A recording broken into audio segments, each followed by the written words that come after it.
franceinter.fr.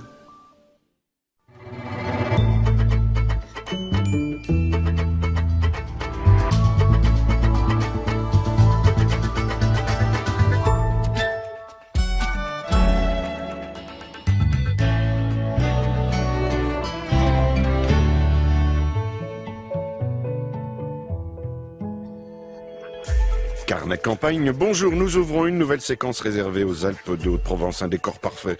Laurence Trébert, seconde invitée, évoquera un nouveau site de production de panneaux isolants à base de chanvre qui conforte une filière déjà bien installée dans la région avec Valtech Industrie. Laurence Trébert, bonjour. Bonjour. Laurence, on va parler de Valtech Industrie, c'est une PME de Saint-Paul-les-Durance qui est spécialisée dans la fabrication d'isolants. Et là, il y a une nouvelle filière qui s'ouvre avec l'ouverture d'un site Fibralp de Veynes, dans les Alpes de Haute-Provence, qui va traiter et fabriquer des panneaux isolants à base de chanvre. Tout à fait. C'est un site que l'on a démarré en 2013, qui est opérationnel depuis début 2015, oui, et qui est un site de nappage de fibres de chanvre qui nous permettent de fabriquer des panneaux isolants de 45 à 200 mm d'épaisseur. La mise en place a dû d'abord passer par l'accord avec les agriculteurs et les paysans. Alors ça, c'est une filière d'approvisionnement local et régional pour la région PACA qui est toujours en cours de construction. Donc, pour l'instant, nous nous approvisionnons en région Franche-Comté. Oui. Mais l'objectif à terme, et si possible à court terme, c'est bien de s'approvisionner dans la région PACA, donc dans les Alpes de Haute-Provence, également dans les Hautes-Alpes et dans le Verdon, puisqu'on a une communauté de communes du Haut-Verdon qui travaille avec le parc naturel régional du Luberon au développement de cette filière chanvre régionale. Et il y a différents partenaires, il y a Agribio 04 avec vous, le comité d'expansion des Alpes de Haute-Provence. On parle de chanvre industrielle et en même temps d'écomatériaux. Alors quand on dit écomatériaux, on est dans une production mesurée, biologique. Elle peut prendre une échelle industrielle ? C'est ce que l'on essaye de mettre en place. Et par ailleurs, les filières biomatériaux ont besoin d'une qualité de chanvre qui soit plus raffinée, plus précise, plus calibrée que ce que une démarche plus paysanne permettrait d'avoir. L'investissement de départ est lourd pour le site, par exemple, de Fibralp de Veynes, dont on parlait, 2 millions d'euros. Oui, et ce sont des fonds principalement privés, mais également quand même avec un accompagnement de la région PACA, des départements et même des fonds européens.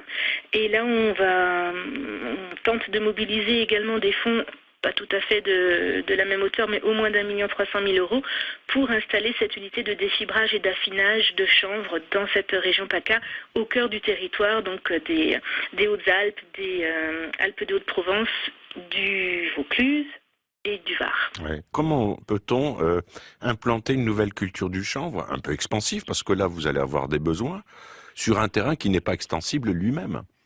Alors, l'intérêt justement de cette fibre de chanvre, et c'est pour ça que ces coopératives agricoles et ces syndicats agricoles sont partants et mènent depuis 4 ou 5 ans des expérimentations et des essais sur les différents types de cultures, c'est que le chanvre est une plante extrêmement intéressante pour préparer un terrain à une future culture bio.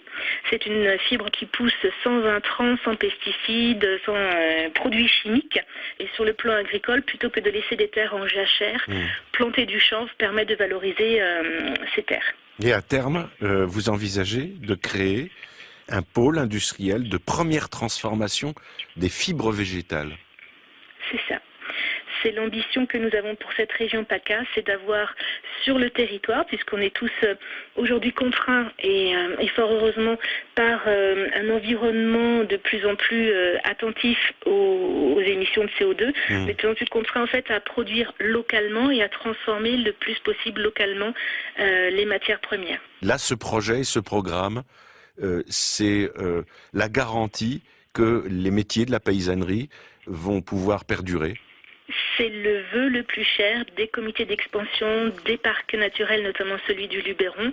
C'est justement de pouvoir mêler, on va dire, l'agriculture avec les biomatériaux, c'est-à-dire une culture ancestrale, puisque le chanvre, on a à Marseille, la canebière, c'était une fibre utilisée déjà dans la marine à voile, conservée pour les cordages des bateaux et pour pour les voiles. C'est une fibre très ancienne, mais qui est vraiment d'actualité et d'avenir pour ce qui concerne les biomatériaux. Par exemple, pour l'habillage intérieur des véhicules automobiles, petit à petit, on remplace des éléments plastiques par de la fibre de chanvre. Ah oui, tant mieux. Et voilà un énorme programme pour la région et les Alpes de-Haute-Provence. Valtech-isolation.com pour l'adresse que vous allez retrouver à nos pages d'émission. Merci pour ces explications, Laurence. Merci à vous, Philippe Bertrand. Bonne journée. Au revoir.